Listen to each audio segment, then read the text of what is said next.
Well, good evening, everybody, and welcome to the 19th episode of Tech Tuesdays, which also happens to be the 6th episode of the season 2.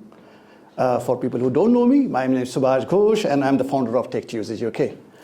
And my warm welcome to the esteemed panel members out here for this evening, as well as all the guests. Hopefully, I think this should be a great round of applause for our partner, Google Cloud, and Seb and team out here. Seb, you there? Thank you, Seb, for organizing this. Good.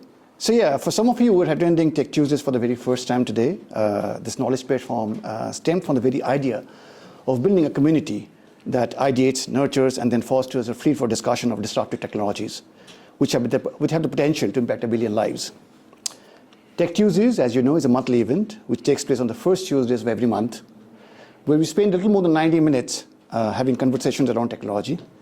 The most unique thing about Tech Tuesdays UK, for some of you who are coming for the first time, will realize that this is a free-for discussion where we do not have any given script or a moderator or any kind of pre-decided questions. We believe in the power of good words, and we therefore earnestly require each one of you to spread the good word around during the event as well as after the event. Our Twitter handle is Tech Tuesdays UK, and we are very, very active on LinkedIn, which is again #Tech Tuesdays UK. You may also catch up with the previous episode of Tech Tuesday on YouTube, which gets close to about 16,000 odd subscribers. As part of the tradition, after the session ends, we'll invite some of you to share your thoughts on Tech Tuesdays UK. Your comments are highly appreciated, and for your records, all these interviews or small bites will be shared across all our digital touchpoints. Our team of volunteers will reach out to you and guide you. Now, if you have been following Tech Tuesdays UK, you would know every month we pick up a topic for discussion. Today's topic is something unique and probably a little closer to my heart for reasons more than one. Today's episode is around health and AI. And we have a panel comprising of the following guests. We have Amber Hilton from Google. Mind taking chairs, please? We have Professor Prashant Jha from King's College London. Prashant, please. And we probably have Ashish Tripathi. Yes, Ashish there? Wonderful. Ashish, I'm good, man. Thanks for joining. Ashish is joining all the way from India. He's the CEO of Zaa Labs. And he's based out of Mumbai right now. Mumbai, rather. So I now leave the floor open. So I think, thank you for having us here. And I must say, I'm completely unprepared because there was nothing to prepare for. But all we knew was we had this conversation going on around health and AI. I'll start by introducing myself, and then I think we can circle around. So I'm Prashant. I'm a professor of MedTech Innovation and Entrepreneurship at King's College London. What I do is, I've been in academia now for nearly 14 years. And what I have done is I've set up programs in every habitable continent of the world around many universities. And all these programs are interdisciplinary, where we say that problems in healthcare cannot be fixed only by doctors or by engineers or by management professionals. So all these education programs have been interdisciplinary, focused on how can people from different disciplines come together and fix problems. And what this has led to is creating technologies and services which have gone and solved problems with only one metric of success, which is how many patients did we touch.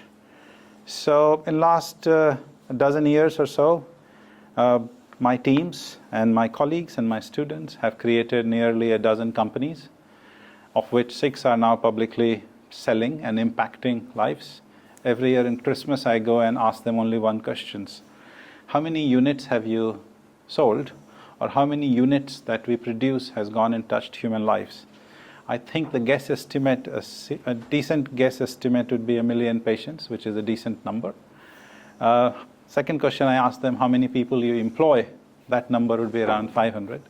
This is AI in health, and we have a lot to talk, but I'll stop somewhere saying, I look at AI only as a tool. It is super hyped at this moment, but I look at any technology as just a tool to solve the human misery, or to increase the health span of human beings rather than only the lifespan. Thank you. I feel like I should have gone first because my introduction is much less impressive. But great to meet you all here. So my name's Amber. I'm a principal architect at Google Cloud, focusing specifically on healthcare and life sciences.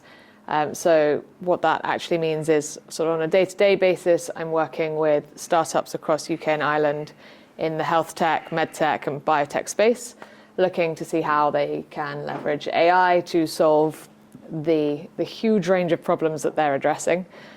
So I think I have a really cool role because I get to see hundreds of different problems and how people are trying to solve them, and try and advise and help as many startups as possible, linking what technology is available. And I think one of the key things you said was multidisciplinary. So I don't come from a healthcare background, I come from a technology background. So how can I use all of the things I've seen in the past to help a lot of these healthcare or life sciences companies I use that technology or actually think in a different mindset to see what is possible. So yeah, that's essentially what I get to do on a daily basis. And great to meet you. I think we've got Ashish online. Yes. I'll hand over to you for your intros. Thank you. It's a pleasure to be here. I would have loved to be there in person, but I had to fly back to India. It's bright and early at 11 p.m. in the night out here. So if I'm not in my alert best, please do forgive me. But by way of introduction, the reality is that TISA Labs has made a pretty big breakthrough in early detection of cancer. This is technically the first all-cancer blood test and also the first prognostic test for cancer. But while we have actually received our patent and we have 2 NHS studies that are just completing, we should actually have the results in the next 2 months. The interesting breakthrough is that we are able to actually give you molecular pathways that relate to the type of cancer. This was information points that you typically only got from a biopsy of a tumor tissue. We're able to give it to you from a blood sample. The underlying technology is that we realized that we had made a breakthrough where we could actually get causative markers from specific stem cells that we are able to actually enrich from peripheral blood. But the reason AI plays a role is because the amount of data that we are able to pull out when we sequence our cells of interest are actually quite interesting. And we are able to actually not only tell you what is the primary organ that is at risk, so not only can we tell you that you're at imminent threat of cancer, we can tell you which organ and also which pathway.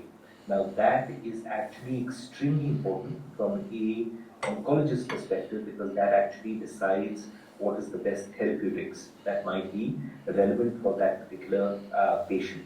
Having said this, what is required on our at the background is an AI ML platform because the amount of data we capture is quite significant. That was one of the reasons why I was asked that it would be great if I could actually be on this particular forum. But hence our interest in AI/ML because we are actually building our own AI/ML platform as we collect more and more samples, not just from India, but also from UK and the US.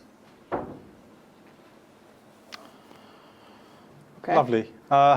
So that's the risk. There is no one to moderate, so let's self-moderate. Would you want to talk about some of the things that you're seeing around how AI is getting into the hands of startups, what people are trying to solve and the problems? Yeah, I think actually we probably have a lot of parallels from you have students that you're guiding to build these products and these bring kind of ideas to market or to actually saving and helping people's lives. I get to see it from a slightly different perspective where these companies already exist and they have an idea and I'm sort of helping them at slightly later stages.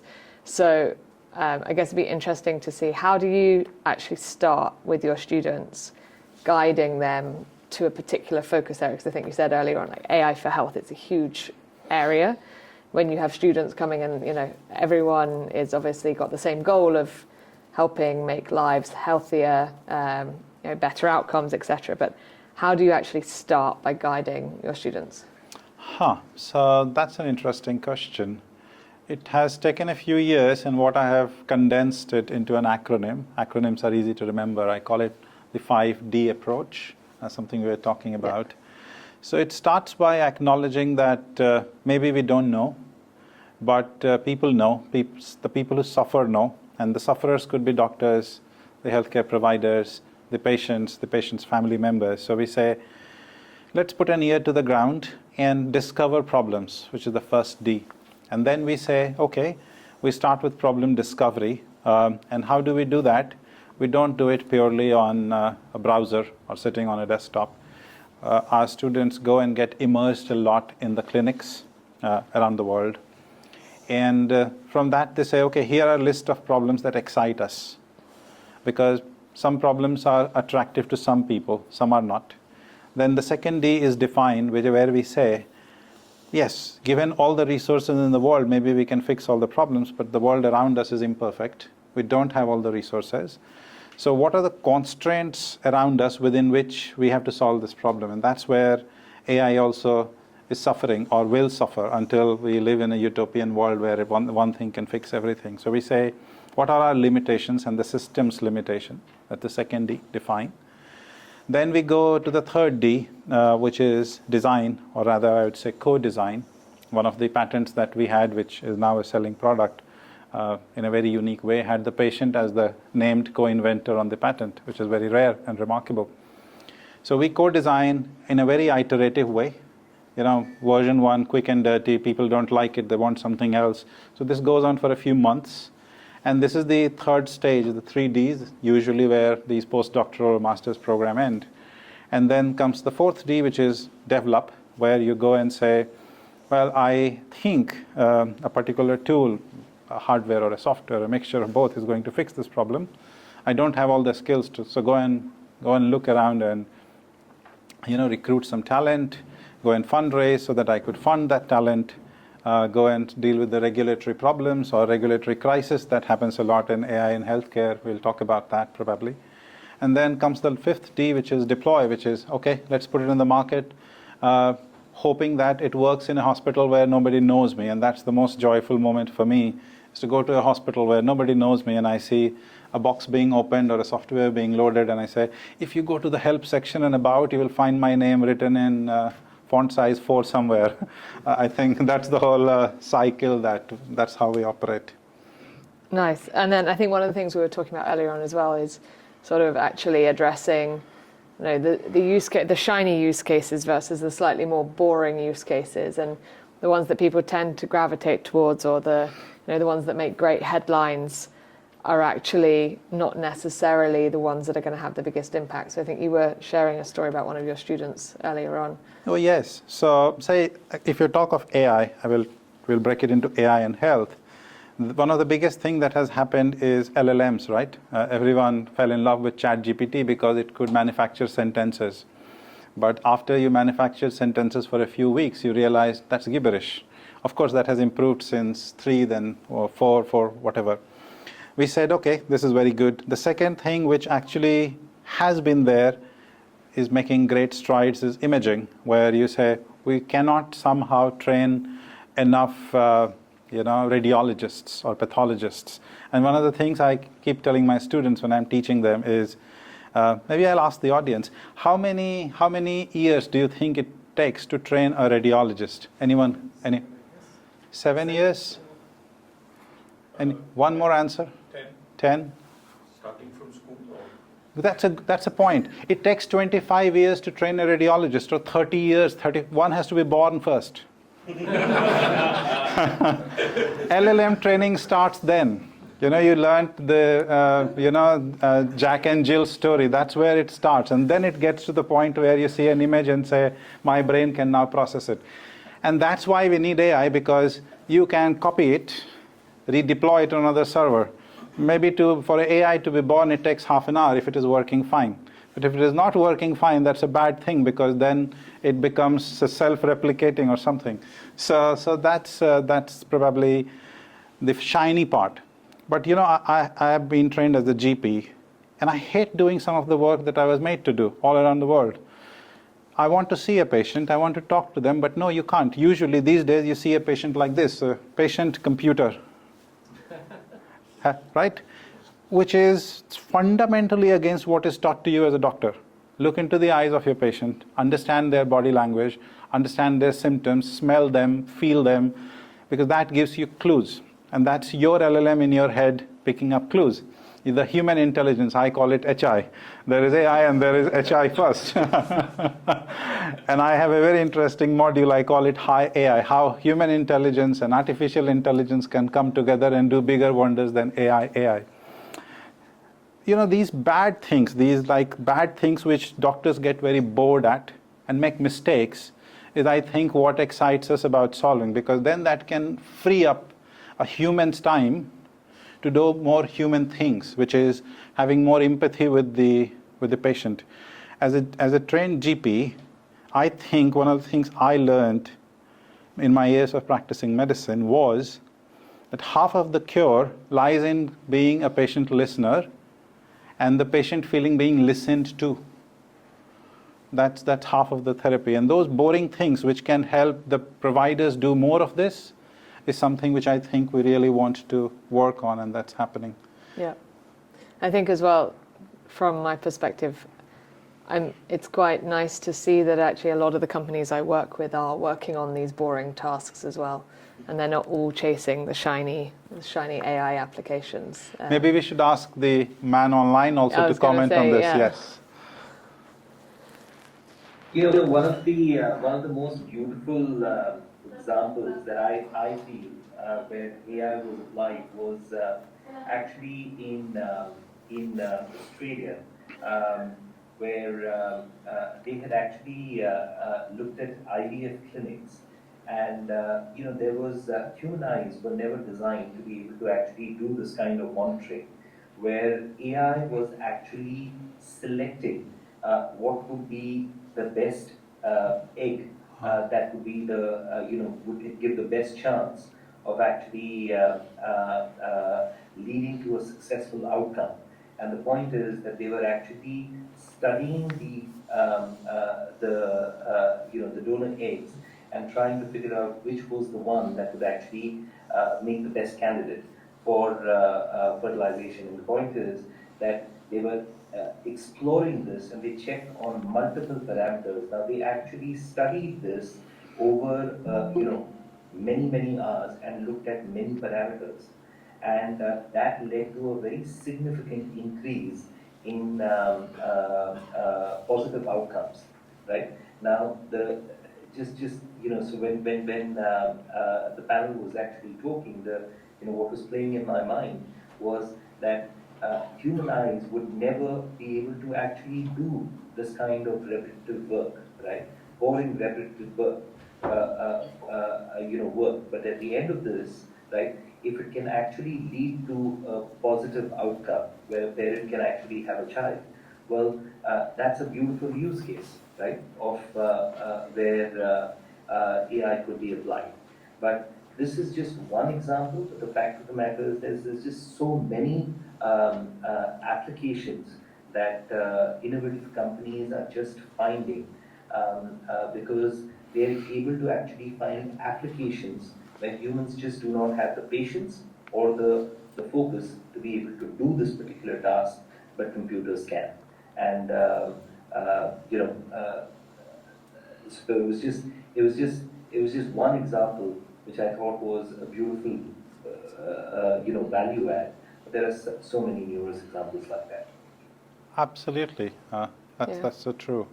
I think the way I like to categorize it is there are kind of three key buckets that I see are kind of the most widely adopted, but also the most successful actually bringing to market is, one, it's the admin side of things. Absolutely. Using AI to automate those repetitive admin tasks that might not typically even be seen as a health application, but actually it is because it's a tool for doctors.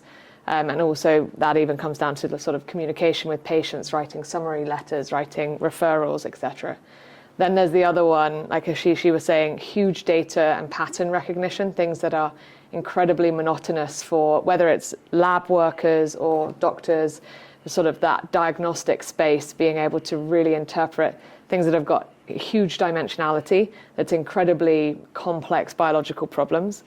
And then you've got the third area, which is very, very patient-focused, that is actually being able to decode what is typically language for doctors and for the people in the medical space, and decoding it and making it accessible to sort of the everyday person, the patient. Because I think the world that we're entering into is one where we have fewer and fewer doctors or medical staff per number of patients as sort of population continues to grow. So how can that doctor constantly be communicating effectively with these patients that are not, they're not medically trained, so how can they really understand the language that's being used, and sort of increasing that health literacy so people can sort of work, address their own health without needing to leverage the healthcare system. One thing I wanted to ask, actually, in the room, how many people in the room are using AI on a healthcare or sort of life sciences application? Just one. Do you want to share what it is you're working on? So we work on both the we work on both the sides, right, on the patient care side of it, as well as the doctor care, right, like for the clinic care. So yeah, we have developed an engine which takes care of the diagnostics part of it through an AI. So what the engine does is basically not only capture the diagnostic report, but also correlate to the other comorbidities the patient might have. So a higher certain degree of and higher blood pressure might be okay for a normal person, but it's not so for someone who is diabetic, or if the BMI is high. So it takes into consideration all those parameters, and then bucket those results for the GPs in 3 buckets: red, amber, and green. So green, it automatically files it, in the NHS system, and amber, it's there. Then it says that okay, there is some abnormality is there, but in the next 6 to 8 weeks you need to see your GP. So it kind of manages the work. If there is something red, then yes, you need to see it in the next 48 hours, and here's the slot available with your GP. You can book it and go and see it. So that's one part of it where we are using AI, or I would say more of a big data and an MI application of it. The secondly, what he was saying very rightly was the most of the time that the doctors are busy making notes and entering those data, then seeing it to the patient. And also the most amount of time they spend, what we realize it over working with the GP practices for more than a year now, is the filing process. For the documentations which gets flown into the practices by thousands every month. So that's also where we use AI to create a plugin where the automation of the filing can be done, where the AI scans the documents, find the relevant scores, and attach it to the patient. Thus enabling the GPs or the practitioners more time for the patients, because that's at the end of the day that time is limited. On the patient side, we provide remote patient support. So identifying the cohort of the patients, mainly for the NCDs, like thyroid or diabetes or hypertension, because these are more of, I would say, a lifestyle conditions than an actual medication that's required. But how can we make an impact of behavior change? So that's the other side where we use it, which is a combination of human as well as AI. So because AI, what we have realized is that the empathetic connect between the patient does not get established unless and until there is a human face to it. No one likes to talk to just an iPad or anything. It's just a taskmaster which can be used. So what we do is we have a human coach in front, but the enabling of that coach happens through AI. So he understands that what is the need of that patient is, what are the motivation level of that patient is towards the health from all the data which we collect, and then accordingly engage with that patient. So if the person is highly motivated, they probably just need a pat on the back and say that okay, you are doing this right, let's take one more step. But if someone is not at all interested, then what are the hooks which can engage them towards the health conversation? So those are the two primary areas where we work both from that. We are not getting into the, the deeper case, because what we believe is that if we can solve these two problems, that take care of the 80% of the load for, the medical practices.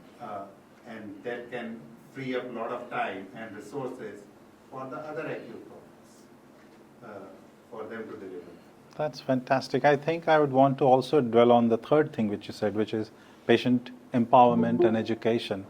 And just prior to this, we sitting on this chair, we were saying, I think you quoted a number, 11 million YouTube videos on healthcare being uploaded. 11, some million. I can't remember the exact number. I think someone from YouTube might be here that can correct me on There's that. a lot of YouTube videos, let's say, and people trust that. My friends and family at times said, I'm doing this because I saw this on YouTube. And then, of course, there is WhatsApp University,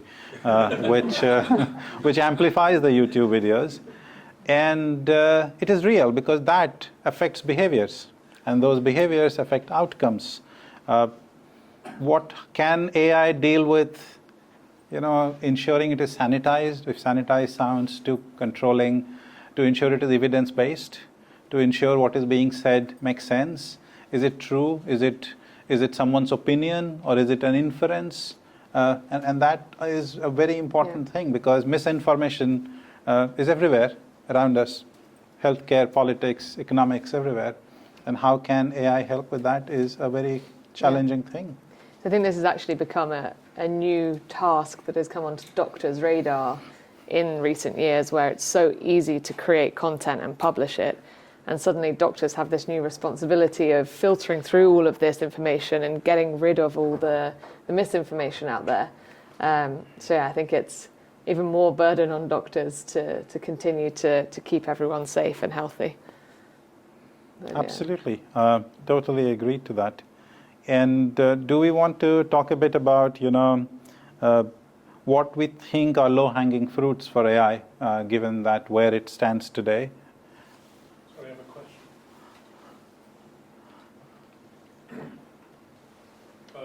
So hi, I'm Vance from Microsoft. Working a lot in AI. So there is a question. Ashish, you're working in cancer, which is very forefront and the shiny use case that everybody's after. Then we talk about the eggs, finding the best eggs. So we have AI models on the clerical work, and the productivity on those use cases are very high. But when it comes to diagnostics, right, where we are as a technology, and I'm not talking about Microsoft technology or Google technology or any XYZ, where LLM technology overall today is, the accuracy, everybody's trying to go through iterations to make it much and much better. We don't have, as humans, we don't have the data in the format that we require to say the results that AI is producing for these kind of life-saving use cases is accurate. So the comparisons between, is this the right diagnosis on cancer, or is this the right egg? and creating that certainty or accuracy. Yes, we are 100% sure that this egg is the best egg. We are 100% sure that this is the organ where the cancer is, right? We are still in the early stages of making those models robust, making that technology robust. So when it comes to the first category, as you described, on the admin and clerical task, fair enough, we should do that. But when you're trying to go on the life critical stages, how are we managing the expectations, especially with regulatories like clinical trials? During pandemic, we made rush to the vaccines, all of us. And it was a breakthrough that we did not go into a 10-year cycle of clinical trials. But now with AI, are we breaking the barriers of clinical trials and saying, no, AI is saying 100%, we believe it, so you don't have to go to 30 years of clinical trials or 10 years.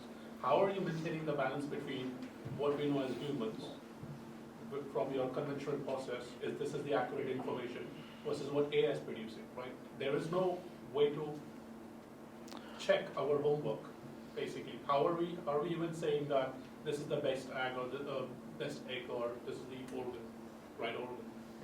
Yeah, I think Ashish might actually be best placed to take a crack at that question. So guys, if I can put it in another way, the reality is that what we are calling AI right now, the examples that we are really talking about are more like dull, repetitive,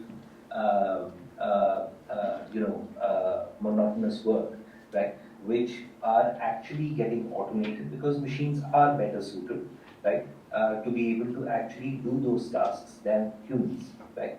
But I'm lucky to actually have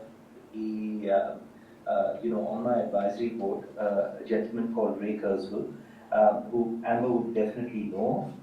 He's referred to as one of the 16 most influential Americans who have lived in the last 200 years. He's actually considered the father of AI because he's worked for 5 decades on AI. He started Singularity University, is known as the AI visionary and the chief researcher of Google. But one of the points, when I was speaking with him, he had actually pointed out something that I found very interesting. Chat GPT is something that we can actually relate to because it's actually come up fairly recently, right? But just think about it, it has not even been alive for 2 years. We just recently celebrated the 1 year anniversary. Now, if I just look at that particular piece of software, right? They say that the first version of ChatGPT had an IQ of 155. To put it in perspective, Einstein had an IQ of 160. The second year version that has actually come out at the end of the first year had a IQ 10 times over, so nearly 1,000 IQ, right? In the second version itself. What they believe is that the version that's going to come out at the end of the second year is going to be 100 times more powerful than the first version. Now just think about the overall capacity of that particular software to actually learn and adapt, right? I mean, and the point that, the reason Ray Kurzweil's projections or, his predictions have come true is because at the heart of it, if you've read his books, is he basically talks about the exponential growth of, computational power, right? It's exponential, it's not actually going linear, while we all think linear when we are talking about advancement, right? Something has happened in the last 50 years, we expect that this is what is going to happen in the next 50 years. Now that is not the way the world is going to play out as computational power keeps increasing. The reason I'm actually pointing this out is that, for instance, when we actually talk about molecular sciences, right? Just think about it, when we are talking about diagnostics, at the heart of what we are doing, right, is we are looking at molecular markers. Now, just to put it in perspective, when we look at the molecular marker information that we are able to draw out, right, from our cells of interest, we are able to collect nearly 6.2 GB of data, right? The issue that we have right now is how many samples can we collect, right, so that the algorithms become smarter, right? It's not so much about whether this is working or not, because the reality is we have completed a 1,000-patient study. There are known pathways of how we go about testing whether your tool, your diagnostic tool, is working or not, right?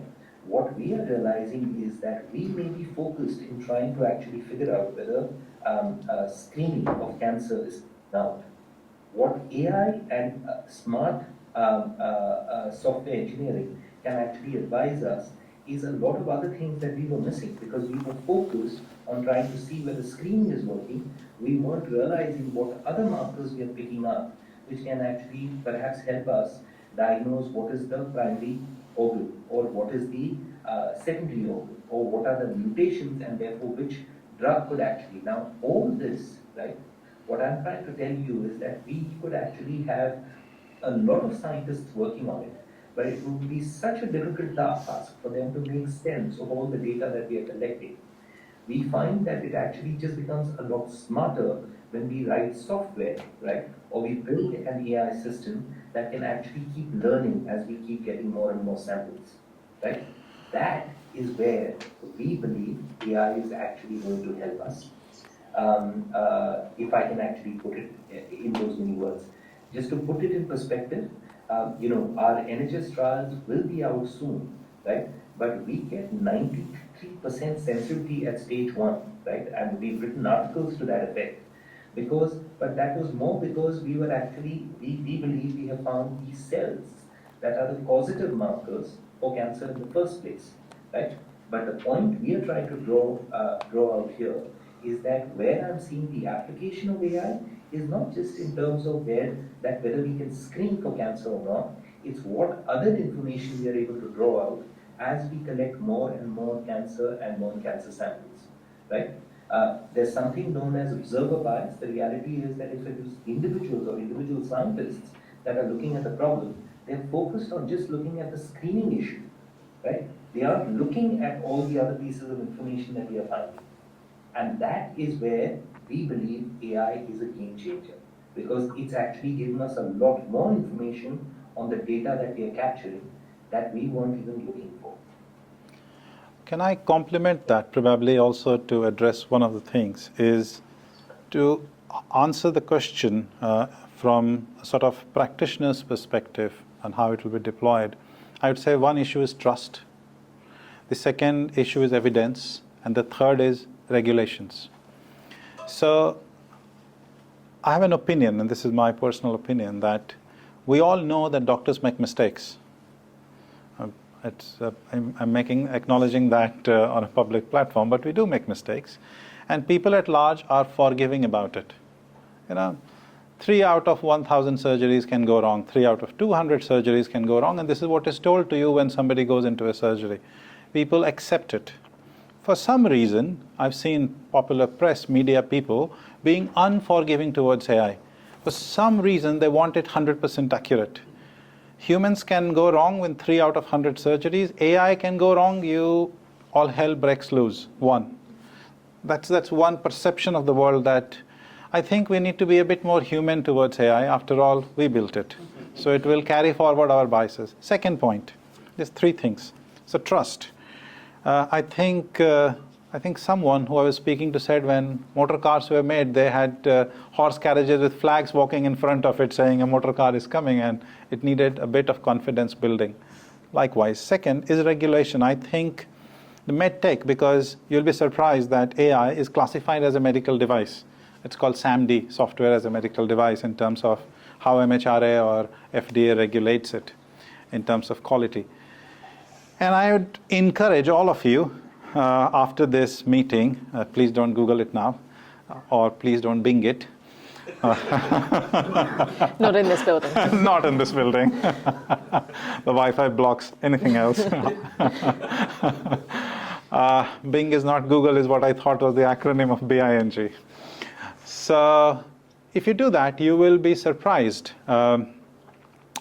that the way device and technology is regulated is a very light touch. You do not need to prove it is effective in majority of Europe and UK. I still call UK part of Europe. So I think the elections are a few days away, so I should not make such jokes. All you need to do is it is not causing harm. You don't need to prove that it works better, and it gets through the door.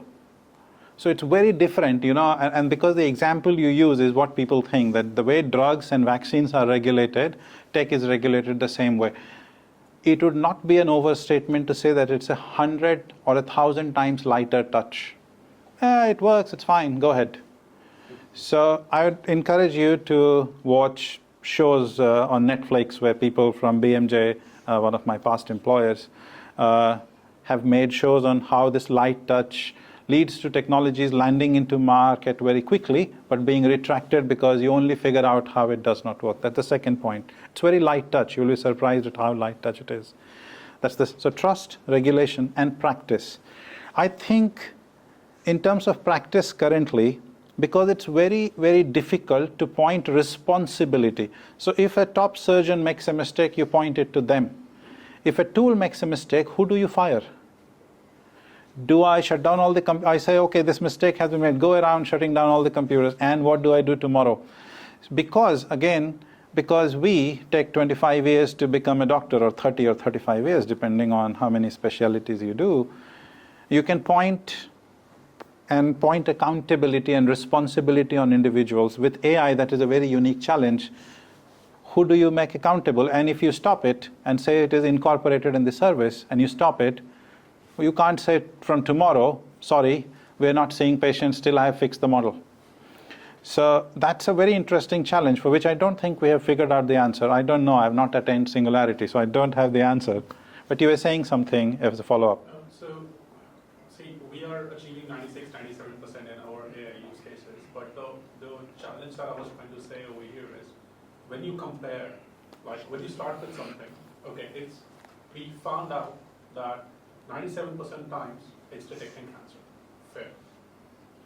4, 5, 6 months goes by, there is no doubt about the IQ of the AI and the path that it's on. That is absolutely how it's going to be. But having a model that checks what it's producing as the IQ is higher, once the timeline has passed by, we are in the year 1, right? Once you're in year 3 or 1.5 years of model deployment, it becomes almost impossible, based on where we are as humans and technology that we have, to test what it has produced, if that's accurate or not. Can I ask for a clarification? How are we even devising those testing solutions to say, this is AI saying it, and now we are at ChatGPT 6 or 8 or 9, it's going to be correct? Can I ask for a clarification? So I'm a bit confused between two things. One is, if it is detecting, if I use the find the right egg example, I could look at retrospective and prospective data comparison to say, when humans were doing it, X percentage of eggs, I'm not saying from the same person, but spread out in the population, were picked up right. So does the AI now picking it up improve the efficiency of the procedure in general? And if it is going up, I think that's sufficient evidence to say it is going up. That's one. The second thing is, are you talking about the black box? Because the black box, I don't think anyone has figured out. And if anyone has, it would be lovely to know the black box part of AI on how it works. And is the working improving or not? It's all about how do you keep it in check. As the time progresses and AI increases the IQ, how you keep it in check, that the answers are still correct. That's the fundamental question. Yeah, and I guess there's a few things I wanted to address there. I'll start with the last one, sort of explainability in AI. There is a lot of progress being made in that space. So actually, how do you check what's coming out of the black box? Like, for instance, if we look at radiology as an example, it's predicting that this particular lung scan has a cancer of a particular probability, and actually being able to apply explainability to that, say, actually, it's these pixels here that are identifying it, and actually be able to go back and have that auditability of it. The second thing is actually having, not just creating a model and deploying it and out you go, it's a product, but actually having an entire machine learning operations set up. So you can constantly track the efficacy of your model. So you're measuring certain metrics, whether it's sort of false positives, etc. You're probably always going to have an element of, certain doctors in the loop to be able to validate those false positives. But you can start to see where you've got model drift, and that could be because the real life data is different to the training data, etc. But not just saying, here's my model, out it goes 5 years later, assume it's still as accurate as it was when you first tested it. That's probably not a great way to do it. So having that machine learning operations framework in place that can say, I'm constantly checking those metrics for accuracy. If it drops below a certain threshold, trigger some internal processes. That might be retraining it, that might be validating it with real expertise, that might be sort of looking at where the data drift is happening, etc. So having those procedures or those processes in place, as you would with many other products as well. You're not just releasing a product and then never checking whether it works or not, or never looking at user feedback. So I think thinking about the life cycle of a model is really important when you're putting it into production. Going back to one of the other things you said about, particularly, and this is quite sort of a topic that I'm quite passionate about, is if you don't have data about a particular area in the real world, how could you possibly create a benchmark to say this AI model is X percentage more accurate than previous, because you've not got that previous data to compare to. And so actually what we see a lot is, we were talking about this earlier on, in that AI use cases are really widespread in radiology. Yeah. The reason being, we have tons of data in radiology, and we have a ton of radiologists that can label that data. So what you get is you get treatments that are already pretty well established and mature for patient sets that are, already being served, being given newer and, smarter models. But actually what we're not doing is using AI to reach those underserved markets. And a great example is like in women's health. There's a huge lack of data about women's health. So when companies come to building models to address particular areas in women's health, let's think endometriosis, for instance, companies just aren't building those models because they don't have enough data to back up that benchmarking exercise to prove that it's more efficient than otherwise.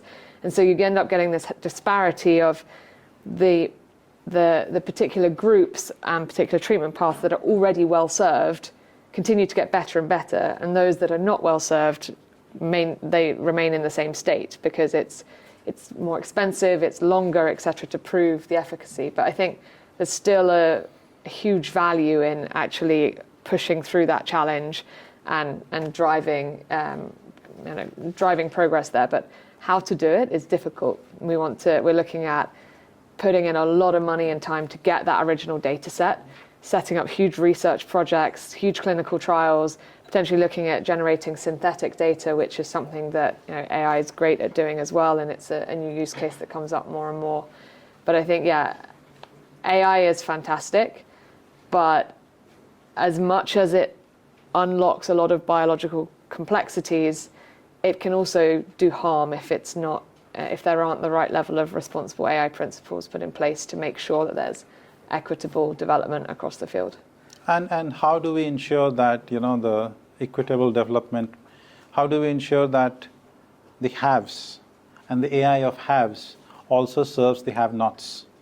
How does it go and serve, 90% of humanity, where I'm not expecting a console in parts of India where I come from, or parts of Africa where I've traveled, or other parts? How do you take it there? Because I don't see that happening a lot. People are saying, how do I get scans done faster at St. Thomas's Hospital, where I currently am? But I don't see mechanisms and the infrastructure and conversations on ensuring, how do we ensure that a person to get a tuberculosis diagnosis doesn't need to travel and wait and go for 100 kilometers, not take a leave of one day and risk their bread and dal, not butter. That's what people take their bread and dal at risk. These are conversations that are worth having on how do you take it to 90% of humanity. There's something that Google released. I don't know if anyone watches The Checkup by Google. Worth taking a look. It's something that Google Health releases. I think it's on a quarterly basis. It's a webinar you can tune into. And they talk about all the things that Google Health or across the board at Google have released in the health space. And our chief health officer runs that webinar. But the one that was spoken about at the last checkup was our health equity toolbox. So it's a framework. There's a paper published around it as well. And it gives both resources, data sets, etc., and frameworks for how to build AI models and how to avoid biases in those models. So it specifically talks about the data sets in there. There's a lot of curated data sets that you can compare and benchmark against. So worth checking that out. You can just Google what is it called? The Health Equity Toolbox. But could be one worth looking at if you're working in that space. I see there was, and then to you. Yes, please.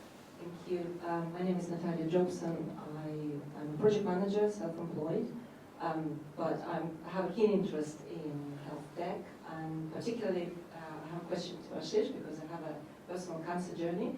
And actually, Amber, you have answered partly my question. It's about the additional markers, Ashish, that you mentioned. So, for example, how far the research and developments are progressing towards understanding how a particular solution, drug, or treatment affects people with certain conditions, and what kind of follow-up will be needed, and whether, I don't know, like hormonal suppressing, cancer suppressing drugs would cause in this person pretty much the osteoporosis, for example, or minor, and or hemorrhage, or, you know, are these models, and kind of, it almost feels like there is a package after the treatment, after the patient is checked out, like what's going to happen in the next 5 years and what to look out for. And are these researches happening? Is the development happening in this field? And if not, and it's not enough, is it like, do we need more human, or do we need more like human with medical background, understanding the entirety of the body, or do we need more tech brains to build cleverer models? Ashish, So, you know, look, cancer is a personal thing for a very important personal journey for me and my family as well, because if you've seen any of my interviews, the reality is that we lost someone very, very important to us because of this disease. And we named this particular test after my brother-in-law, because but in his case, it was a rare, you know, his cancer came back after 16 years, right? We also know of people where actually the cancers come back after 21 years, right? Now, if you speak to doctors from 10 years back, a lot of them would actually tell you that if cancer is not relapsed after a certain amount of time, you're actually at the same amount of risk as, let's say, you know, someone who's not had cancer. And modern research shows that that's just not true. Actually, our own analysis shows that actually it's not about the cancer cells, it's about the cancer stem cells, and they survive, right? And the reality is that the only real cure is actually monitoring and making sure that you catch it early when it relapses. From that perspective, what we have found, and that is exactly what we are working on, is that we are specifically looking at particular pathways information that are able to tell us what is the secondary organ that is getting impacted. Remember that when there is a relapse, you don't land up getting that same, you know, it could be the same primary, but it will be in a secondary organ. So technically, it would be fourth stage, right? And the point of the matter is that we believe that the analysis that we are doing from a pathways perspective, and that's the feedback we're getting from doctors, especially in India and UK, right, is that this information is actually very critical because we will be able to monitor cancer survivors. Having said that, the reality is that it is still early days because we need a lot more data before we can actually accurately interpret this sort of information, right? And that is actually what the company is working on. It may not be the public domain right now because we've only talked about much more about the screening application. We've not really talked about what we can do with existing cancer patients from a treatment protocol perspective or for cancer survivors. But I certainly believe that's where the technology is headed, right? But my view is that whenever you're looking at molecular markers, right, some form of machine learning or AI is extremely important because the volume of data that you actually capture is very, very significant. And to be able to understand the interpretation as your data grows, right, you need help machines. And that's at least where the company is headed, right? Having said that, you know, I mean, there are many bright minds that are actually working in this area. I certainly think that the world is looking like it's going to be a much brighter place in another 2 years with all the applications that are going to come into healthcare. And I definitely believe that molecular sciences is going to play a very important role, not only in diagnostics, but also in therapeutics. Yeah, I think from what I've seen, we talk a lot about AI in healthcare, but in my mind that also covers AI in life sciences. And I think this is the area where AI really comes into its own, both sort of traditional AI, but also the more sort of the Gen AI models that we're seeing. Biology is incredibly complex. It is one of the most multi-dimensionality problems that we have out there. Like no one brain or even, thousands of people collectively cannot solve this. We've been trying to for, thousands of years.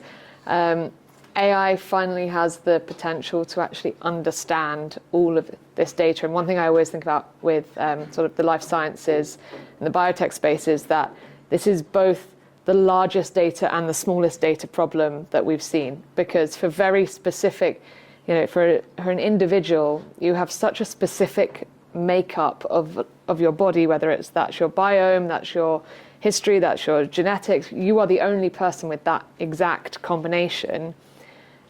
Yet there are so many humans on the planet and so many bacteria and everything. If you combine that all together, you get the other end of the spectrum. So how do you learn from that huge data set and boil it down to find the individual health treatment plan for that one person with that one unique combination? And I think actually where large language models or sort of the Gen AI technology comes into play is we can finally use this huge data, build foundation models that understands the complexity of human biology and understands the complexity of genomics and also all of the omics space, so transcriptomics and the human biome and everything, and then train it and apply it to a very specific use case. Because the problem we've seen in the past is that building a model for a specific type of cancer is you're starting from the ground up, right? So, and cancer is just one example, but it could be any range of diseases in sort of the drug discovery space. Building that model up from ground up requires a ton of data, is incredibly expensive, and at the end of the day, it's only unique to a specific subset of people. So the return on investment on building that model is quite small. But if you could build a model that addresses, a generalized model that addresses a much wider set, and then you just take the top 10% and train it for very specific individuals or cohorts, it becomes a lot more financially viable, but also we're suddenly able to capture that huge range of complexities and data to make it a lot more accurate as well. So this is just kind of knowledge I've absorbed from all the companies that I talk to and work with on a daily basis, but there are companies out there that are doing incredible stuff in this space, trying to map the human biology and make that applicable to very specific rare diseases, personalized treatments. So I'm very hopeful in this space that we're getting there, but it's expensive. Data is both abundant and hard to get hold of, and there are many people working on that. So I have a question, if it's okay. Yes. Well, we all know for sure that human mind is one of the most complex device, stuff, tools, whatever you call it. Now,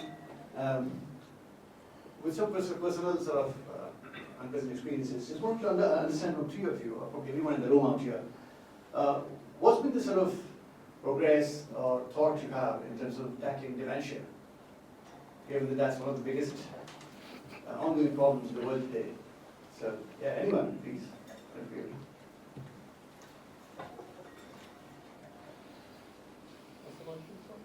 I just want to check. Any thoughts on dementia? How do you think AI and technology can help in tackling dementia? Yeah, sure. Share your names then. Sorry. I'm Sorry, go ahead. Please go ahead. No, I just wanted to add to Subhash's question. I've looked at various the neural implant technologies, and there's one in the UK, Mint Neurotechnology, and then there's Neuralink. Just adding to his question, is it a possibility that any of these will see the light of day soon to tackle things like dementia? Ashish, you were saying something, probably. Yeah, so if I can just, the reality is that once again, by the way, our immediate focus, as you can imagine, that look, we are a company, and the point is that we are answerable to our investors as well. While we are focused on cancer, the other area that we are actually looking at is neuronal disorders. There is a reason why we are able to get certain signatures that are actually very, very important. The reason we think this is interesting is, for example, just to give you a broad example, cancer, we believe, starts showing signals 2 years before you have the physical tumor, right, from our blood samples. Now, it's one thing to be able to actually decipher it, it's another to be able to actually make that claim, because since we have that NHS study going on, right, the advice that we were given was that to begin with, you do not want to delay the launch of your product by another couple of years, because people want to actually follow the patient and see that the people that you are seeing as being imminent cancer are actually getting cancer, right? And we have got around that by actually trying to not get into that particular space right now, but trying to stick to only cancer present and cancer absent, right, as far as our HRC product is concerned. Having said that, what is interesting from our perspective is that Alzheimer's, for instance, starts showing signals a good 5 years before, before it exhibits itself. So the way we see it is that, look, our fundamental principle on all these diseases is that early detection is actually the best way in which you can intervene. Now, having said that, being a diagnostic company is about limiting yourself to the task of actually being able to diagnose it, being able to detect the specific markers, right? Having said that, we are speaking to pharma companies. We do have a big pharma company from India that is an investor in us as well, where we believe that it will be pharma companies that will look at interventions, right? If I was to take an example of cancer, right, the challenge with cancer, as you know, is that when you catch it late, the drug can hammer the tumor, but also hammers you in the process, right? Now, there are much milder solutions that may be pertinent if you can detect it early, right? And the same logic, we believe, is going to play out in neurodegenerative diseases as well, right? Having said that, our work is early right now, and we have not. That is not our immediate focus. Our immediate focus is beyond simple cancer, but that is actually on our path of markers that we will look at as our technology develops. I have an opinion on that. You may go first, please. Sorry, I have a question. So I worked a bit on dementia, but it brings two very interesting dots together in the room, what this gentleman from Microsoft said, and it has been in my head for a while. If we lack the capability to see in infrared, right? Our eyes cannot perceive infrared. Some species do. AI is like that species which is seeing in a completely different way. Because we cannot, and this is a problem we had at our school, at King's. And I'll share this experience and how important it is. We partnered with another colleague who was building this tool, which would ask people in England, and we sent the tool to Europe and America to say, just tell us what your symptoms are during COVID, the symptom tracker. And that's how we said, okay, it's not standard flu. And that work led to WHO saying, okay, lack of sense of smell is one of the signs of COVID. That was the work that we did. In that, we thought, well, some people will say things. It turned out that we had so much data that we could not put it and load it in Excel sheets, because there is a limitation to your RAM. As much as your RAM, your Excel sheet will only load up that much data. So we had to go and engineer ways of parallelly processing blocks of data like 2 GB Excel sheets. It simply won't load it up. So I think where I see these two dots connecting, I'll come back to the point, is we have developed a tool that probably does not see the world from the same way we look at the world. AI is a tool which is a species of its own with very different sensors, very different data processing abilities. I, for that moment, read a book page by page. A tool can probably read it in one go. I mean, I take pride in saying I've trained myself to read 1,000 words per minute. Perfect. AI will laugh at me and say, haha, I read it at 1,000,000 words per minute. What are you talking about? I think we don't know And for dementia, coming back to that, is diagnostics. Again, this is an interesting example. Is suppose there was no insulin, and we would not have invented metformin. We knew that the urine is sweet. I still am I'm very curious to know which doctor decided to taste it. And it's described in different. I have a deep interest in history of medicine. I like reading. It's a sweet urine. So what am I supposed to do? But have we as humans figured out a way to deal with dementia? The answer is no. Have we figured out a way of making sense of big data? No. And that's where AI is a good assistant. AI is a good slave. Will AI be a good master? I don't know. We don't know when it comes to say, it comes up with a standalone invention. I think that is somewhat close to what you were thinking, right?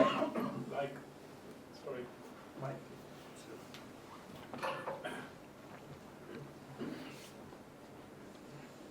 See, 6 days a week, last 1.5 years, all I do is wake up and, do OpenAI projects. That's what I've been deeply involved in across many industries, health technology being one.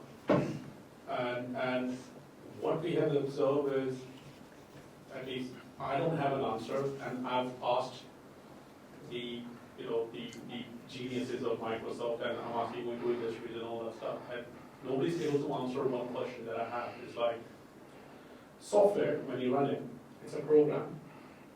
It will always run the same code, right? We haven't reached that problem yet in GPTs or LLMs yet, right? If you upgrade LLM with the same set of data, the answers that you're going to get after 6 months, or 7 months, or 8 months, can be very, very different. It's easy to correct them today, because we are still within the region that we can tame the beast, as I call it. But few months or years, I don't know when the next GPT's evolution, you're right, Ashish, the iteration is exponential, right? Whether it's Gemini or GPT or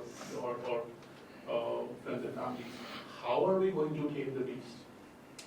Right? It becomes so far superior intelligent that the testing model that us as humans create are no longer capable, as far as I know, with the technologies we have today, to compare the data.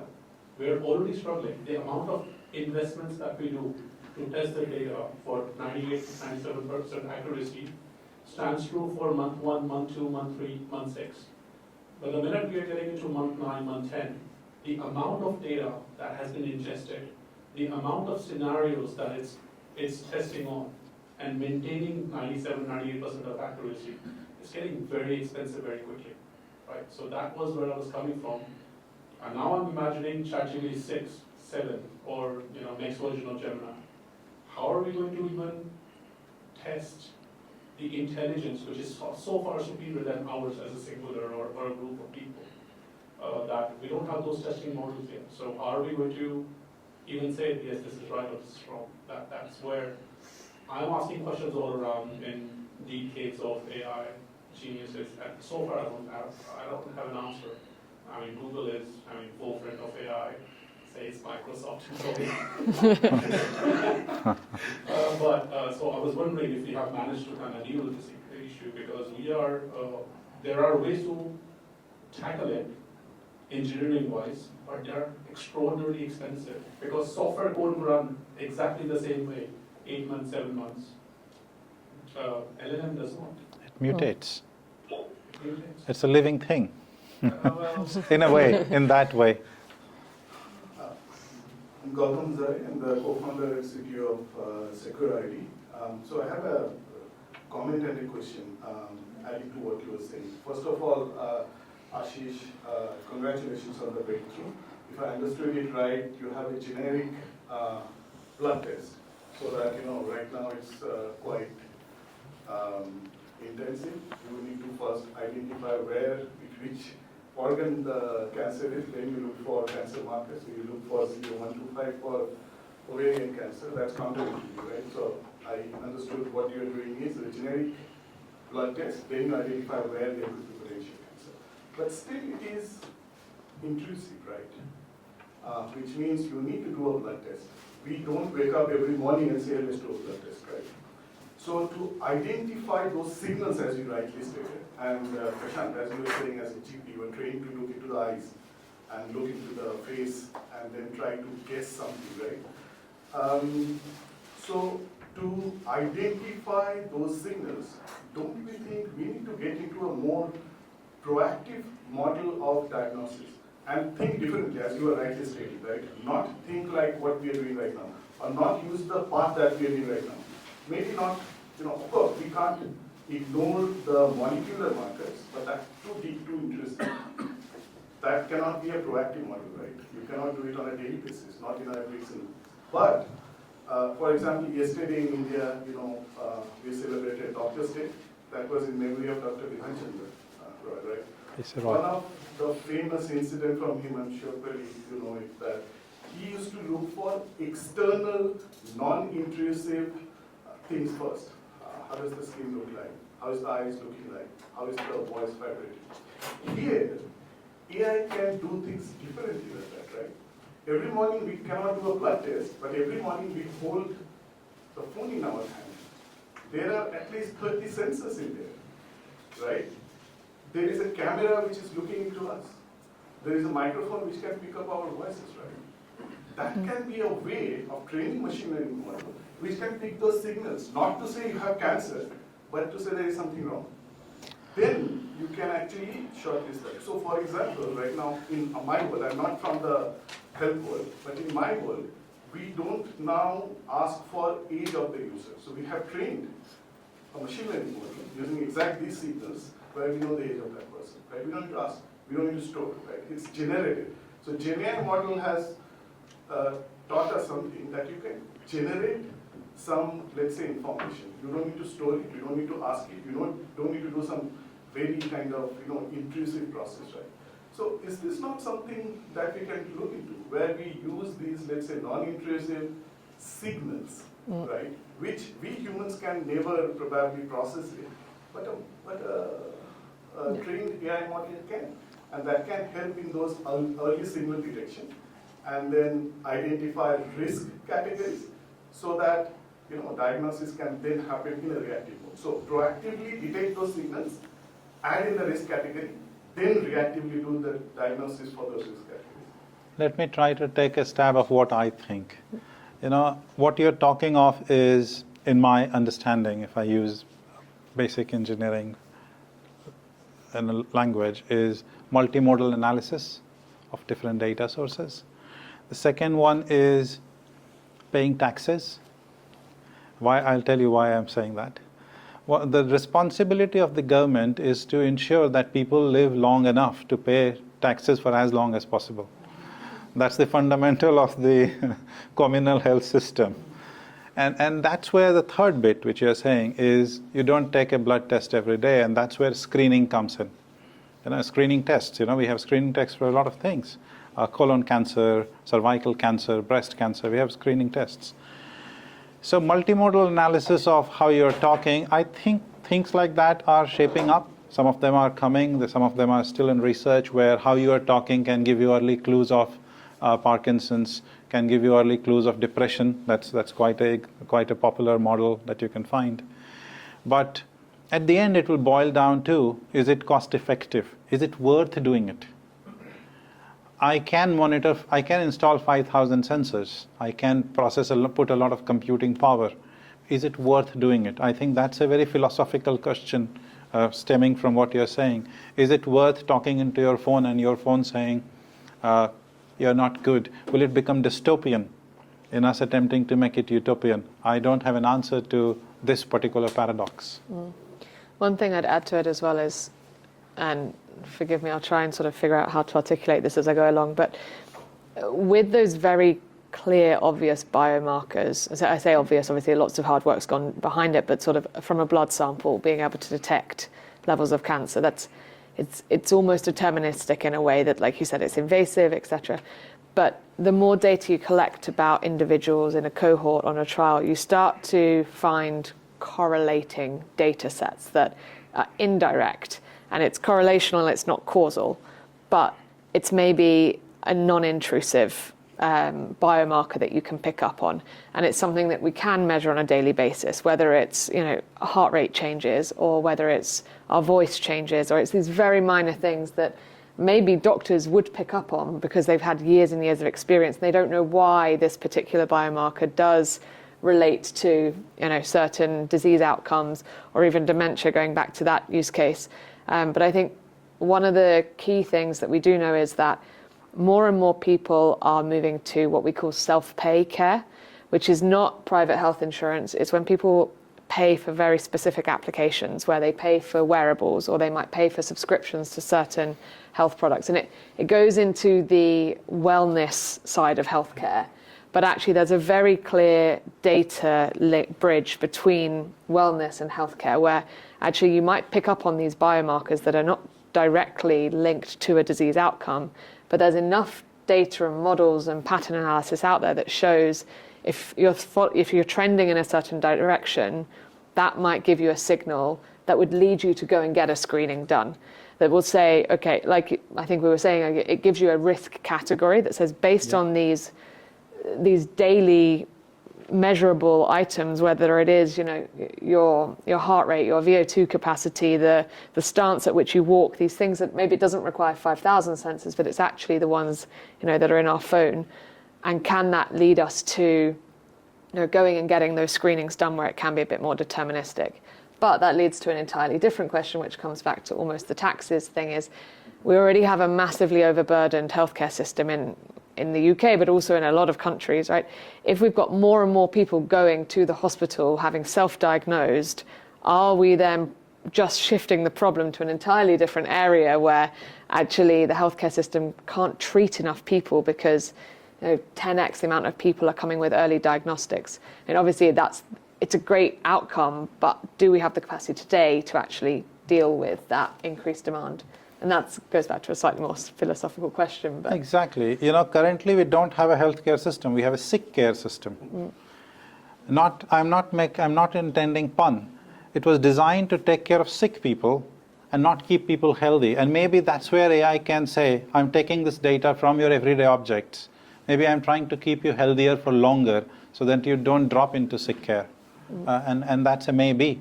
If the government were to say, I will take out X% of the budget and try to give everyone a wearable. When you get your NI, it comes with a smartwatch. When you get your passport, it comes with this. I don't know. So maybe we're not, instead of focusing purely on diagnostics products, these products have a responsibility maybe to also come with actions you can take to reduce your risk, or you're heading down a particular risk pathway, but actually to avoid needing to go to sick care, these are interventions you can take in your daily basis. And I think we are seeing that in a lot more of these sort of self-pay products that are coming out, and people are taking more care in their own health. And do you think that will also lead to, you'll always have people who are non-believers, people who will say this is invasion into my life, because there is this vitality. I mean, let's not name companies. Company X, I've named it. Company X. If you get an Apple Watch, which they give you for free, and you run around enough and your heart rate is in control, you can see your premiums going up and down. So good thing, absolutely. I want to keep my premium low. I want to reduce the amount of insurance I pay every year in my house. So I try to ensure my roof is well kept, right? We do that. I should do that to myself as well. But I'm sure this will lead to a very large debate around who has access to data. Will it influence decisions taken for me? Will it affect my employability? Will people know that someone smokes or not? Or people will know, did I go to a pub? If I went to a pub, was it tomato juice or Bloody Mary or Virgin Mary? What did I order? And these things will start coming up when you look at it. I'm curious, actually, who in the room feels that they would be comfortable giving away their healthcare data to various companies in return for better healthcare products and treatments? Well, I just wanted to actually say, because I'm trying to ask this question for the last few minutes, but it's related to all of this. We already give data to Facebook, to Google, Apple, so that's all there. We're all giving that to get something free, which is social media or whatever it is. which gives us this information, but that's another thing. Back to your little thing about taxes. One of the questions I wanted to ask earlier when I put my hand up, but I didn't get a chance, was that it's all very well, all these trials, these pilots for AI in healthcare, but ultimately the startups, the businesses that are wanting to do this, okay, they want to do good for society, but they also want to make money. A lot of these, as you said earlier, they don't become viable because there's not enough data, there's not enough time to train that data, not enough money to train the data and then deploy it. Shouldn't, so the first part of my sort of observation and question is, and you talked about sick care, shouldn't the NHS, or in the UK, everything has to be regulated, everything has to go through the regulatory system like any other country? Why doesn't NHS have, and it probably does, but a research lab that actually helps to deploy things which are more niche and less viable as a business? It's like a fund, like the SBIR, for example, where you actually a small business innovation research grant. So then you can actually have these little projects deployed for different things like very, very rare cancers and things like that. But then the other part of the question, which is related to giving away data, and I was saying earlier is, I mean, I have a watch which basically can monitor, and I think most people do. Withings. These are Withings, yes, but Withings, Apple, Garmin, there's quite a few which do a lot of sensing, and a lot of companies I speak to, I'm in the semiconductor world, they're all talking about edge intelligence, edge LLMs, not giving away data, and keeping data local. So why is there an opportunity for businesses to develop apps that take data from these sensors and give you information based on your 30-day information, and then only then connect that to, as you say, the NHS wellness system API to say, well, look, maybe this needs to be looked at, and some triggers do something, whatever the action is. Is there anyone from the NHS here who can answer? I can provide some information if you want. Yes. So I think the answer is not a perfect yes, but in bits and pieces there are mechanisms. So NHS-X, NHS Digital, and the NHS Spine Labs has methods, processes, and protocols. And if you connect with them, I think an Eye for Eye award can easily be won. That's something I've seen a lot of people get 50 to 250,000 pounds to prove use cases. The second bit of your question was, can it be taken up? And I think there is one body which should be thanked, and thanking it is not enough, is the NICE, the National Institute for Clinical Excellence, which ensures that your tech is not only shiny, but it is cost effective, because at the end it is taxpayers' money. So for something to become legally binding on NHS to give to its patients everywhere across England, and we have similar for the other 3 nations, is that you will have to prove not only that it is effective, but it is also money efficient, that you are achieving a greater value at the right price point. And that system exists actually, and it is not talked about as much. And health technology assessment and health economic assessments of tools and technologies are a prerequisite before NHS says we'll deploy it at a wider scale. But NHS-X and NHS Digital and NHS Spine, these 3 actually are not talked about so much, but they're quite supportive. That has been my experience.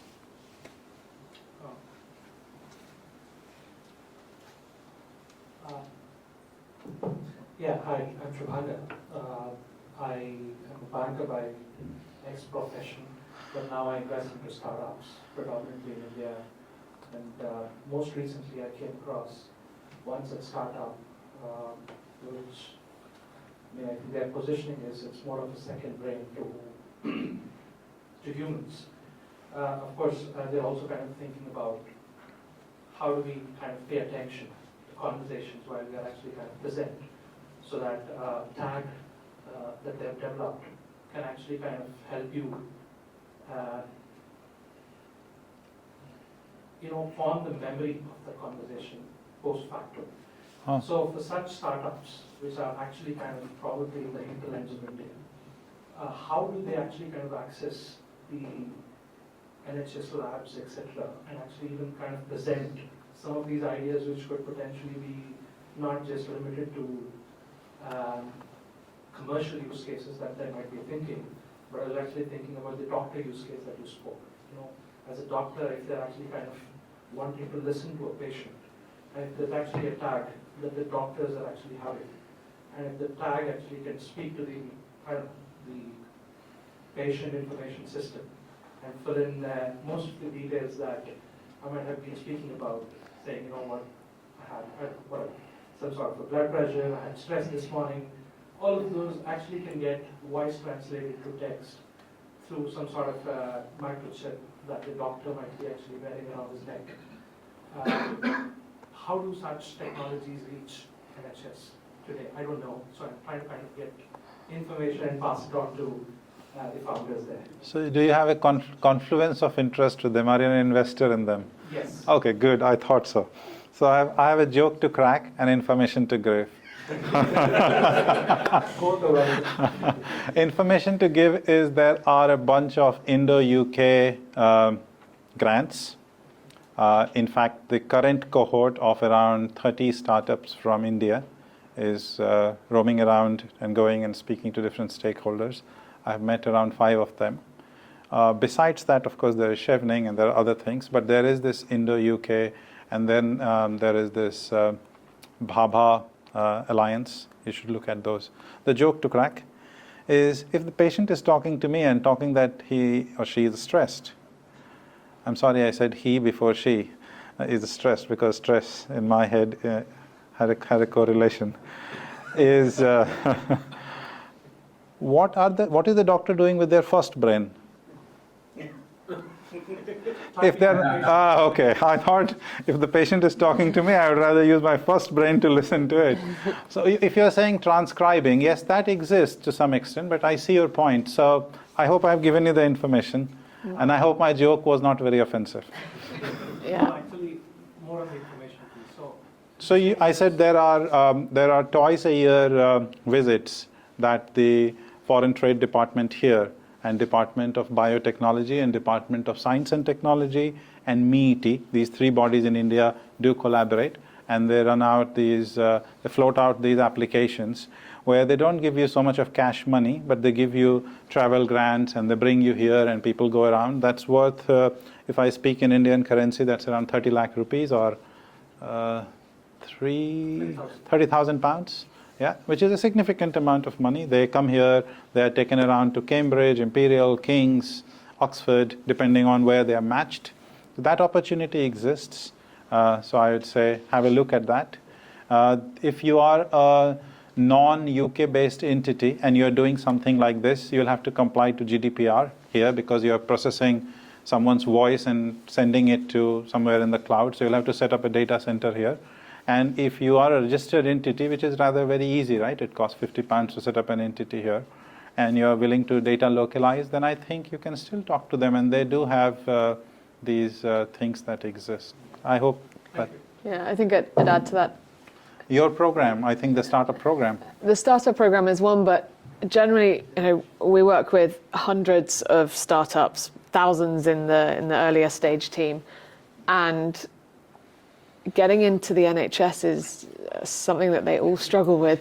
Like, it's not a unique challenge. If you think the amount of startups that are in the UK is absolutely phenomenal, and so many of them want to talk to the NHS, and there's only a limited capacity. So the NHS does have incredible accelerator programs. They have bodies to review.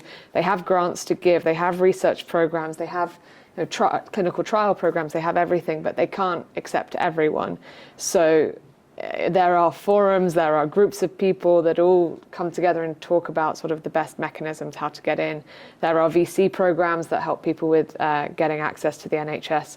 But it's why I think a lot of startups tend to go down this route of the sort of the self-pay wellness first, because it's easier to get in that route, prove their evidence, prove their viability there, maybe sell to individual GPs, clinics, etc., kind of work their way up from the bottom, because it is incredibly hard to get into the NHS at the top and just propagate across. Like, I don't think I know a single startup that has managed to do that. It's not about accessing NHS, we are in a very special country, UK, and there is no other NHS. If you go to US, you can work with a big private hospital. What is a startup is looking at is access to Users. data or some kind of framework where you can test your hypothesis. And in UK, who is the biggest provider of that framework is NHS. So, and I don't want to talk to NHS. They are very stuck in old ways of working and useless. I don't agree with that. It's my point of view. And, so it is, they just need to do what FinTech did in UK to make London global leader in FinTech, which is patient safety, data sharing and all these things, regulate, put frameworks, but open it up for startups to work with. I don't want to talk to anybody. I'm not a doctor, I'm a technologist. You control the patient safety, you control the frameworks, let me raise or use my private investment to innovate faster. That's why US is winning, we are losing in health tech. He wants Something an like MCA, like a FCA, he wants a medical conduct authority. Something like that. Rather than NHS. I want to complement her point. I'll just name this. So a couple of years ago, working with a very bright group of people, we said we want to deal with menopause. It's a very underserved problem. And we said, what in menopause? Talking about menopause is like, it has 40 different symptoms. We talked to 3,000 women. That's the largest study. It's about to be published.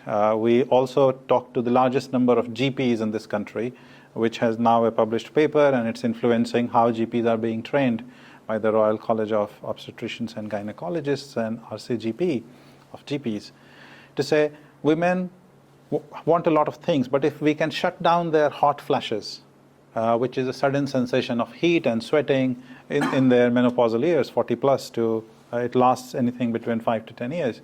We came up with a very simple device. We have launched it on Amazon and it's available online. And we said we want to put it inside it. I sit in one of the largest NHS trusts. I'm at St. Thomas's. And I said, let's do this. And you're right. I would not say they are stuck in their old ways, but they are still stuck with the same problem of providing sick care while also providing health care. So it's the same group of people now handling 6 times more patients. Smaller number of people handling higher workload. That's a reality. But the amount of evidence you need before you do a health technology assessment, the amount of evidence you need to say this is value for money requires a lot of money up front. So the choice that you had was, do we raise $1 million, burn it all on generating evidence, and then hopefully go in and meanwhile give away control of your company to a bunch of bankers? Sorry. Or do we keep it lean? Do we say we raise a bit of money, go to SAIS, and take a route of saying this is a CE marked over-the-counter technology. We start selling it, which we have done. We get glaring reviews. It's called RU Medical or Product Coolzen. Anyone who uses it says, and it works for 90% of people. It doesn't work for 10%, and we know why, and we have explained to people, and free returns. And we are hoping, and our investors and everyone we have talked to in NHS love it. They say, okay, do this for 1 year. You'll have enough evidence, and then you will have a big buyer. I think this is one route which you were mentioning, and it kind of works. But I don't think it will work for everything. This will not work for a software that will sit on a scanner. Because, again, that's... I'm talking much basic then. I'm not a doctor, and Am I throwing bouncers? I'm talking very basic. Even in 2024, if a startup want to do some kind of work with NHS, they send a form where you need to answer a question. Do you take backups? And you need to... You would have answered before you are using Google Cloud or Amazon. Can you believe? Like, I know. Even if you respond it is AWS, that question shouldn't exist because it's... You're right. It's 2024. So there is so much of those basic things restrict how fast we can innovate. We are running out of time, I guess. We're running out of time. We are out of time, actually. One last comment to you. Sure. You know, if you travel to Nigeria or some parts of Africa where Airtel has set up towers, they work better than in Delhi. Or EE here, or Vodafone or everything, 3 everywhere. I'm sure there are parts of this building where nothing works. Because unfortunately, a system that has existed longer has to build on legacy systems. You had copper, wire, optics. So that's why that section of the... I'm not defending someone who created the stupid form. I think we're talking about this innovation and AI, and it's like, there's some basics to solve. I think, I don't work for the NHS, but I will defend them in that there are pockets of amazing innovation. Yeah. It's just difficult to propagate it widespread country level because, as you said, like it's a public service that serves the whole of the UK. That have limited funding and many problems to solve. So I think it's unfair to say that it's impossible to get into the NHS and they're not innovating and that they're behind because from the experience I have, the companies I work with and the things I've seen, that isn't true. But could we be doing more? Could the NHS be doing more? Yeah. Just my bit of defense. Yes. Wonderful. Thanks. Maybe I can just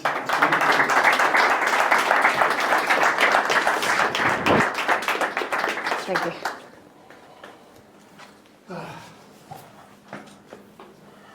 Well, I think we've got to sort of gone beyond for another 2 hours. And there's a time limit, and we need to sort of reach it by 9 p.m. But first of all, thanks Amber, thanks Prashant, and thanks Ashish for staying so long. And it's late in the, I think it's probably early morning, so good morning to you. But thank you so much for all 3 of you for being here, for sort of patiently engaging the audience and the guests and sharing your experience. I think it's big learning for each one out here. And thanks to the wonderful guests we have for sharing their inputs, their thoughts, and everything else. Now, before I really sort of get into 5 more minutes of my claim to fame out here, quick one, don't rush. There's no TV strike. There's not going to be any train strike, hopefully, for the next 1 month. The government comes in place. So, yeah, we'll edit that out.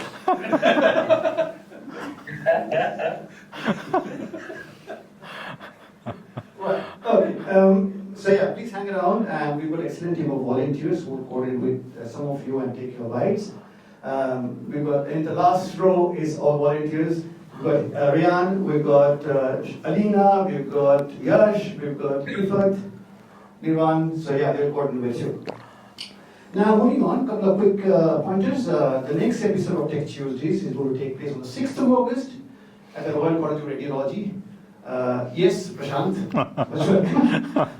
Well, the topic is digital twin, but yes, please, most of both of you. So please sort of get yourself registered, ask your friends, families, sort of come and join the next episode. But then again, July is obviously a sort of a bit hectic month for Tech Tuesdays because right on the next Tuesday, which is the 9th of July, we've been invited by the Government of India, which is the High Commission of India, for running a special episode of Tech Tuesdays at High Commission, which is a big thing for us. And the topic for discussion is AI landscape in India and the UK. This is going to be, we're planning to invite close about 60 odd tech leaders from the country, including students as well, to have this engaging discussion. So if you're available, if you think it really adds more value to you and want to contribute, share, please get yourself registered. That's as far as Tech Tuesday is concerned for this month. And otherwise, thank you each and every one of you for being here. And last but not the least, I'd like to give a big thanks to Google and to Ceph for making this happen. But before everything else, you've got to know why we're here. Why has Google helped us in organizing this particular episode of Tech Tuesdays? That's because we signed a partnership agreement with Google Cloud, and I would request Ceph to share a few words. Ceph, please come on.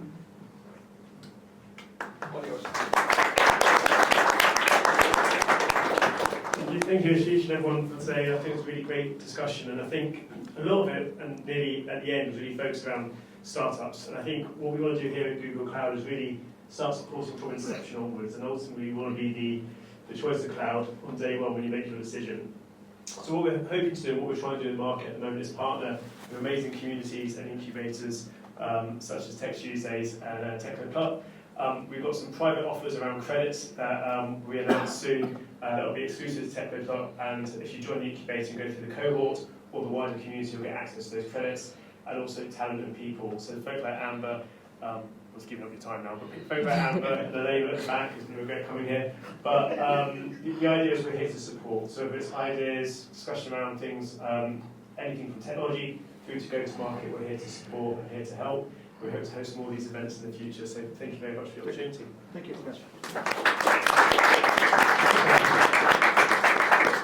Thank each one of you being here. Enjoy the drinks. There's some great food out there, and don't rush.